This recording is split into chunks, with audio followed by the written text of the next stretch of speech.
Hi iTechie is here. Ang tatalakayin natin ay Top 10 na pampaswerte sa May 2026. May 2026 ang buwan ng ani kung tama ang unang galaw mo, tuloy-tuloy ang swerte. Top 10 pampaswerte. 10. Gumising ng maaga sa unang araw ng may senyales ng kasipagan at biyaya. 9. Maglinis ng pintuan o bintana, dito raw dumadaan ang swerte.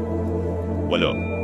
Magdala ng 3 barya sa bulsa buong araw, pang-akit ng pera. 7. Kumain ng kanin na may sabaw, sopas, lugaw, sinigang, simbolo ng tuloy-tuloy na daloy. 6. Iwasan ang pag-aaway sa umaga.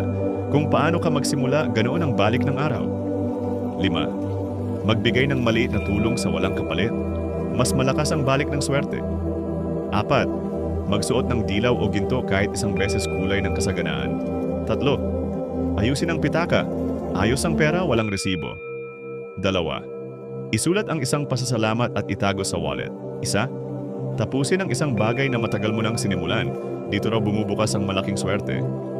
Pero tandaan, sa May, ang swerte na pupunta sa tumatapos, hindi lang sa nagsisimula. Thank you, don't forget like, share, and subscribe my YouTube channel.